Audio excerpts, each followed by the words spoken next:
കളിക്കാട്ടോ ഉണ്ടാക്കാതെ മോട്ടർ ഞാനിപ്പോ ഓണാക്കി ഇട്ടിട്ടുണ്ട്. കഴിഞ്ഞ മാസം തന്നെ വളരെ കൂടുതലാണ്. 5 മിനിറ്റ് ഉണ്ട്. നിന്റെ സ്നേഹിതൻ സാറാമ്മയാണല്ലോ. എടി സാറാമ്മേ, എന്തൊക്കെയുണ്ട്? എന്നെ അമ്മ നിന്നെ കണ്ടി കൊറേ ആയല്ലോ. നീ പള്ളിയിൽ കൂട്ടുകാരോട്ട് ഒന്ന് കാണിക്കുന്നുണ്ട്. എന്ത് പറ്റുന്നത്? അതെ, പിള്ളേരുണ്ടല്ലോ 4 ആളെ. അപ്പൊ അതുകൊണ്ട് അവരെ നോക്കുന്ന പിള്ളേർക്കാണ്. ഞായറാഴ്ച മാത്രമാണെന്ന് കൂടിയാണ്. ബാക്കി എല്ലാ ദിവസവും ജോലിക്ക് പോകുന്നില്ലേ? പോയി ഇവിടെ രാവിലെ നോക്കണം, നേരത്തെ സ്കൂളിൽ പറഞ്ഞേക്കണം, 2 മണിയാകുമ്പോഴത്തേക്ക് തിരിച്ച് കൂട്ടിക്കൊണ്ടുവരണം. അങ്ങനെയൊക്കെ ഒരുപാട് ബുദ്ധിമുട്ടാണ്. ഇനി ഒരു ചെറുതെണ്ണം ഉണ്ടല്ലോ, 1 വയസ്സല്ലേ ആയിട്ടുള്ളൂ. അപ്പൊ അതൊക്കെ നിനക്കറിയാലോ. പിന്നെ നിനക്കെന്നാ വിശേഷം? സുഖമായിട്ട് പോകുന്നു. ചായ കിട്ടിയിട്ട് കുറെ നേരം ചായ കിട്ടും. ഇപ്പൊ തരാം ചായ. ഫോൺ ചെയ്യാൻ ഓരോരുത്തർ വരും. 1.5 മണിക്കൂർ പോകണം. ഇപ്പൊ തരാനോ ചായ? തിരക്കുണ്ടടി. അന്ന് ആയിക്കോട്ടെ, ഞാൻ ചായ ജ്യൂസൊക്കെ ചായ ചോദിക്കുന്നത് ഞാനത് കൊടുക്കട്ടെ. എനിക്ക് പോകണിട്ടോ, എന്നാ പിന്നെ വിളിക്കാം.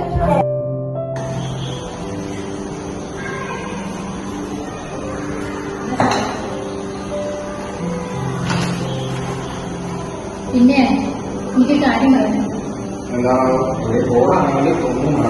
പോണ കാര്യം വരുന്ന കാര്യമൊന്നുമില്ല. നിങ്ങളുടെ അപ്പനും അമ്മയും നോക്കി എനിക്ക് മടുത്തു. ഓഫീസ്, വീട്, ജോലി എല്ലാം കൊണ്ട് ഞാൻ ആകെ ടയേർഡായി. അപ്പൊ നമ്മൾ എന്തെങ്കിലും ഒരു തീരുമാനം എടുക്കണം. സ്വത്തിന് ഇതിലൊന്നുമില്ലല്ലോ. എല്ലാ മക്കൾക്കും തുല്യാവകാശമല്ലേ സ്വത്തിന്? അതുപോലെ എല്ലാരും നോക്കട്ടെ, ഓരോ ദിവസവും എങ്കിലും വെച്ച് നോക്കട്ടെ.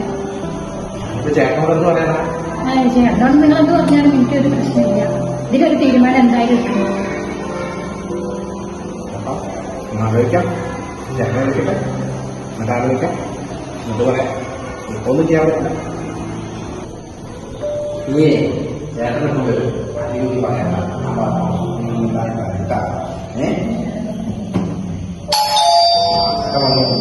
നീ ഇത് നോക്കി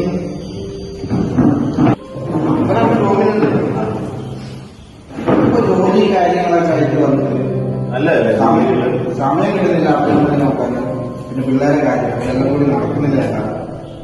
ഞാൻ മാത്രം അപ്പനെ കൊണ്ടുവന്നില്ല. ചേട്ടൻ കൊണ്ട് കുറച്ച് ദിവസം നോക്ക്. ഞാൻ മാത്രം ഇങ്ങനെ കഷ്ടപ്പെടുന്നില്ല. ഞാനും ജോലിക്ക് പോകുന്നു, ഇവളും ജോലിക്ക് പോകുമ്പോ എന്താ ചെയ്യാം? ഞങ്ങൾ പോട്ടെ ജോലിക്ക്.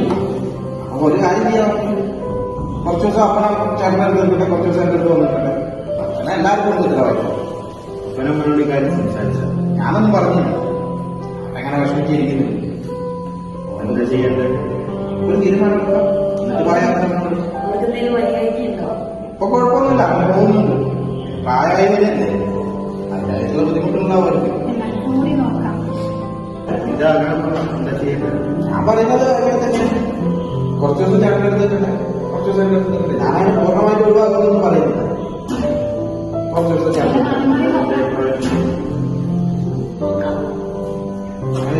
അവരോടൊന്നും കൂടി സംസാരിച്ചിട്ട് നമുക്ക് തീരുമാനം എടുക്കാം. ഞാൻ അവരോട് ചോദിച്ചില്ല പറയില്ല. അവനെ വിളിക്കാം, ഒരു സമയത്ത്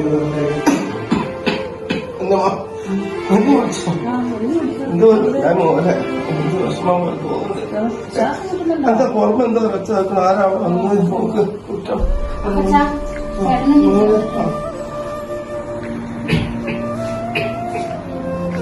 ഞാൻ അവിടെ പെട്ടെന്ന് വന്ന് ചേട്ടൻ വന്നപ്പോ അപ്പൊ ഇവനെ അത്യാവശ്യമായിട്ട് കാണണമെന്ന് പറഞ്ഞ് വിളിച്ചപ്പോ വന്നാണപ്പ എങ്ങനെ ഉണ്ടപ്പോ? അയ്യടാ അമ്മ വീട്ടിൽ പോണ കാര്യം എന്താ ചെയ്യാം? എന്താ ചെയ്യാ? അപ്പച്ചൻ തീരുമാനിക്കുന്ന പോലെ. ഞാനെന്താ അഭിപ്രായം പറയാനോ? അപ്പച്ചന് തീരെ കഴിയ കൊറേ ദിവസമായി ശ്വാസം ദിവസമല്ല നമുക്ക് പോവാം. ഇന്നല്ല ഇത് ഏതൊക്കെയാണ് എല്ലാവർക്കും അപ്പൊ ഇങ്ങനെ എന്തുപറ്റി? കൊച്ചിന് കുഴപ്പമൊന്നുമില്ല. ഇപ്പം പെട്ടെന്ന് വിളിച്ചപ്പോ ഞാൻ വന്നതാണ്. ഇപ്പം പറയണത് 10 ജോലിയുണ്ട്, അപ്പൊ ഇവന് കുറച്ച് ദിവസം നോക്കാൻ പറ്റില്ല എന്നാണ് പറയുന്നത്. അപ്പൊ ഞങ്ങൾക്കൊക്കെ ജോലി ഉണ്ടല്ല. നിങ്ങളിങ്ങനെ തട്ടിക്കളിക്കണ്ട. എന്റെ അപ്പനാ പേര് ഞാൻ നോക്കോളാം. എനിക്ക് ബുദ്ധിമുട്ടൊന്നുമില്ല. ആ മോളൊന്നല്ല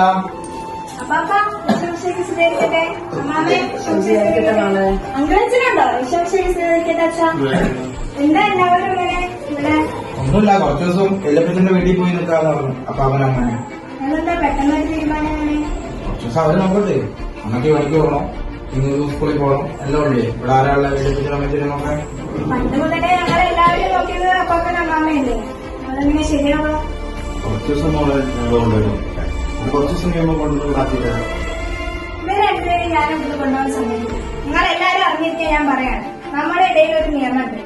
സ്വന്തം അപ്പനും അമ്മയും അവർക്ക് നോക്കാൻ കഴിയുന്നില്ലെങ്കിൽ അവരുടെ സ്വത്തില് അവരുടെ മക്കൾക്ക് യാതൊരു അവകാശമില്ല. അതൊരു കുറ്റകരമായ ഒരു ശിക്ഷയും കൂടിയാണ്. അമ്മ, അപ്പ, അങ്കിള്, ആന്റി, നിങ്ങൾ എല്ലാവരും അറിഞ്ഞിരിക്കാൻ വേണ്ടി പറയാം. നിങ്ങൾ ഇവരെ നോക്കിയില്ലെങ്കിൽ ഇവരെ സ്വത്തിന് നിങ്ങൾക്ക് യാതൊരു അവകാശം ഉണ്ടാകുകയില്ല. മാത്രമല്ല, ഞങ്ങളെ ഏറ്റവും സ്നേഹിച്ച് ഞങ്ങളെ കൂടെ നടന്ന് ഞങ്ങൾക്ക് വേണ്ടി അത്രയും കഠിനാധ്വാനം ചെയ്താണ് ഞങ്ങൾ ഇവരെ വളർത്തിയത്. അവരെ വിട്ടുകൊടുക്കാൻ ഞങ്ങൾ സമ്മതിക്കില്ല, ഞാൻ സമ്മതിക്കില്ല. ഇത് ഞാൻ എന്തിനാ അവിടെ വന്നതെന്ന് അറിയാം. ഇന്ന് ഗ്രാൻഡ് പാരന്റ്സ് ഡേ ആണ്. ഇവരെ വിഷ് ചെയ്യാനും ഇവരെ കുറച്ച് സമ്മാനങ്ങളൊക്കെ ആയിട്ടാണ് ഞാൻ വന്നത്. ഇവർക്കുള്ള വിവരം തോന്നി ചേട്ടന്മാർ നിങ്ങൾക്കില്ലല്ല. അപ്പൊ പള്ളിയിലോട്ട് പോവാം. ഇന്നത്തെ ദിവസം ഞങ്ങൾക്ക് ആഘോഷമാണ്.